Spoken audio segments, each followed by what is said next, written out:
Hello, I'm Don Mitchell. Welcome back to Business Basics, the book that helps you to understand how to lead an organization to be at least 8,000 times more effective in serving customers, beneficiaries, and other important stakeholders. Today we'll be continuing to look at ways to reduce investments by at least 96% for your organization as well as those you connect with. In this case, we'll be looking at a method for doing so, a method from lesson 41, which is entitled Work with Part-Time and Nonprofit Suppliers. Let me begin, as always, by quoting from the Bible, in this case from the book of 2 Corinthians, chapter 8, verses 13 through 15 in the New King James Version. For I do not mean that others should be eased and you burdened, but by an equality, that now at this time your abundance may supply their lack, that their abundance also may supply your lack, that there may be equality. As it is written, he who gathered much had nothing left over, and he who gathered little had no lack. If for no other reason than expanding your business model to include new types of offerings, you'll probably add new suppliers from time to time. In addition, sometimes suppliers go out of business or are unwilling to make necessary changes to improve their and your business models. In other instances, your rapid expansion may outstrip the quantities that current suppliers can provide. Deciding to work with part-time and nonprofit suppliers can add breakthrough resources for reducing your and your stakeholders' investments. Let's start by looking at part-time suppliers. A break-even analysis I did for one of my small business classes encouraged me to describe for you the investment reduction benefits of working with part-time suppliers. In that analysis, I compared the costs and investments of someone working part-time from home in a new business while holding a full-time job with instead setting up separate premises and working full-time for a new business. There was a large increase in investments as well as operating costs associated with shifting from part-time income opportunity supplementation at home to full-time work away from home in a new enterprise. One of the cases I studied was for a computer consultant who served other small businesses. This man had a good paying job with a local investment company, a job that kept him busy about 50 hours a week. Because he was young and had lots of energy and ambition, the computer consultant was willing to work another 10 to 15 hours a week for his own business.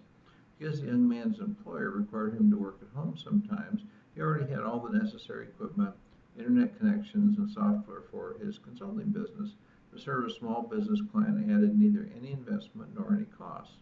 Because many of his benefit needs, such as for health insurance, retirement plan, and so forth, were covered by his full-time employer, the computer consultant only looked for the part-time business to yield the same after-tax income per hour as did his full-time job. As a result, his small business clients could hire him at a much lower cost per hour than his full-time employer was paying. If the small business clients were located on the other side of the world, he was available during the daytime when they were where they were, which was almost always as good as having him working part-time on their payrolls. In addition, his employer paid for the computer consultant to receive much training, something that small business clients benefited from at no additional cost to themselves. While not all part-time suppliers will offer as low prices and lack of investments as this computer consultant did for his clients, the case for working with part-time suppliers is often not too much less attractive than this example. If the part-time suppliers operate in a low-wage country, you add that benefit to buying their time at a large discount from the full hourly cost of someone in a high-wage country. Such cost investment advantages become more significant when you choose a business model, either by the way you organize to work or how customers are served, so that lots of part-time suppliers can provide a substantial percentage of all the work you need done. For instance, if you wanted to use a great many part-time suppliers to automate your processes, each one could do just a few bits and pieces of the project while an independent part-time supervisor coordinated the virtual team. Tasks such as 24 hours a day, 7 days a week customer service could be parceled out so that individuals could sign in from their computers and be paid on a piecework basis for whatever work they do. Such an approach is obviously fine for activities that aren't very capital intensive, but you may be wondering what can be done if you need someone to use expensive equipment.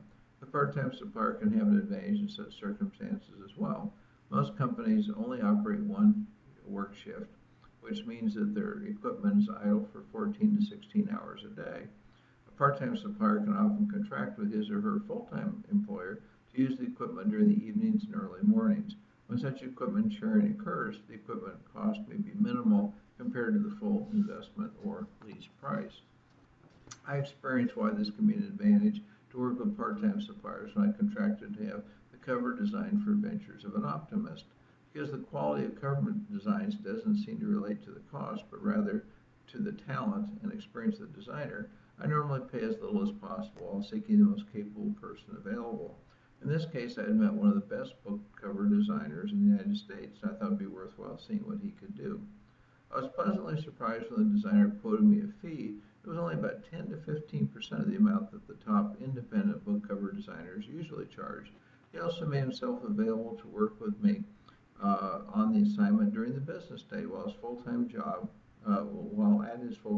with a local publisher. Where an independent cover designer will normally produce at most 3 designs to choose from, this man did more than 25 designs, and he produced by far the best cover anyone has ever done for me. It was a pleasant surprise to find I could access that kind of talent on a tiny budget. I suspect that part of the reason I got such a good deal was due to his interest in the project. As a part-time supplier, he could afford to put extra time into my job because it pleased him without risking the family's livelihood. I'm sure his employer, by comparison, expected a certain number of book covers to be completed every week, or the company would have replaced him with someone who would meet their expectations. It also may have been enjoyable for him to work without any production pressure. Since I was in no hurry, he could play with things in a way that we normally could not with new books. Part-time suppliers can become more effective through specialization without experiencing the emotional or physical fatigue that can come from doing too much of one thing.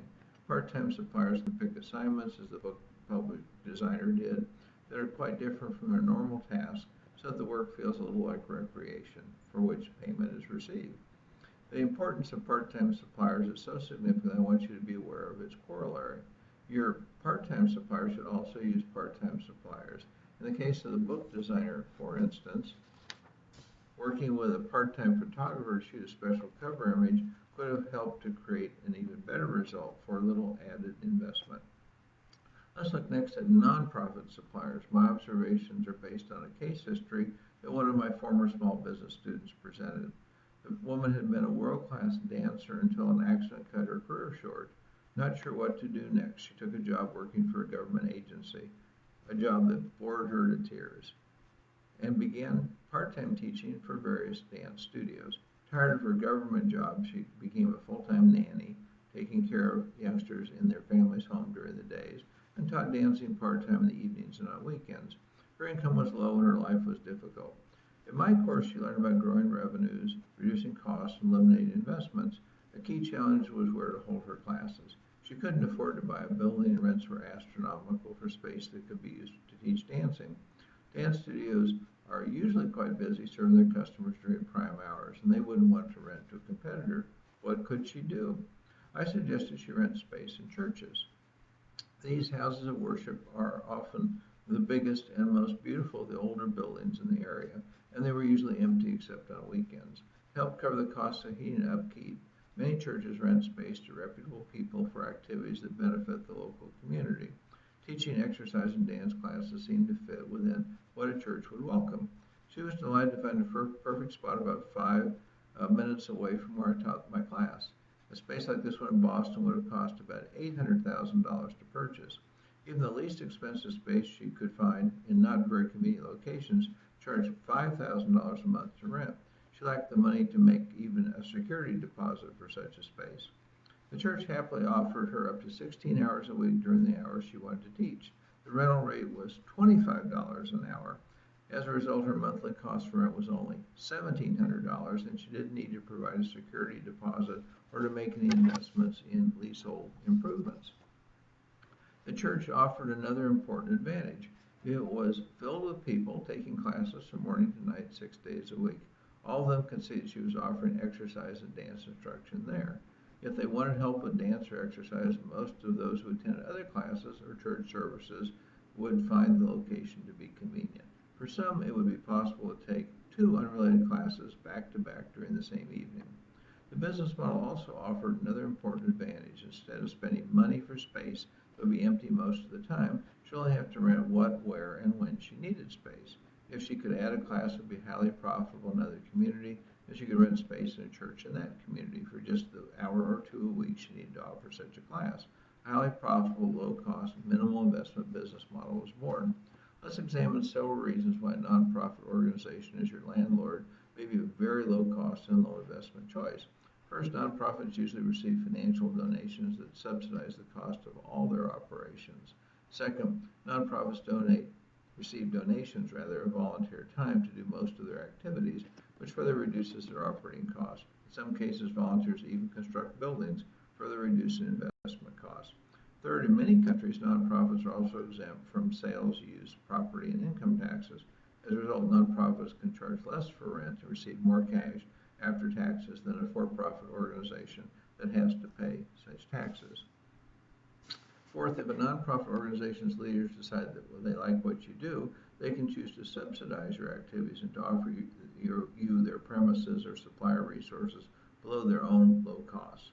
5, customers may favor your organization because you're operating from the side of a nonprofit organization they approve of. As a result, customers may be willing to buy and to pay higher prices when considering your organization's offerings. Now let's look at an extreme example of advantages that nonprofit suppliers can provide. Wealthy people often find it more attractive to donate their land, buildings, and other valuable resources to nonprofit organizations than to sell them. Such a decision is normally motivated in part by a weak market for selling such items, some reduced costs from obtaining income and estate tax deductions for donations, and a desire to help the nonprofit organization prosper in some new way. When such motives and circumstances exist, the nonprofit organization may experience unusually low costs for its newly acquired and mostly unused properties. I saw many examples of such advantages while I was taking self-improvement classes. Each class was held in one mansion or another. They were not only gorgeous buildings, but some were also surrounded by beautiful grounds. Each mansion had been a gift to the organization that provided the classes.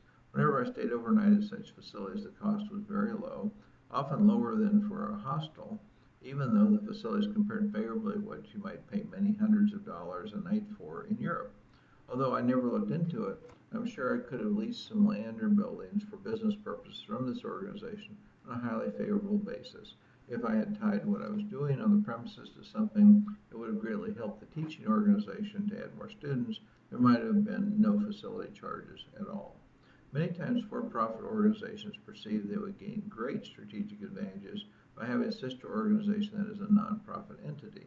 The for-profit organizations often go to great lengths to establish such arrangements.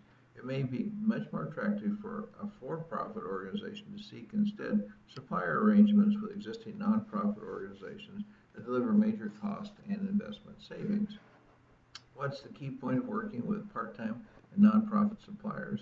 Redesign your company's business models, methods of operating, ownership of facilities, use of facilities, breadth of product line and offerings, so you can employ part-time and nonprofit suppliers to help reduce investments by 96% for you and your stakeholders compared to what these investments are now in ways that will help make your organization and your stakeholders more successful, profitable, and cash flow positive.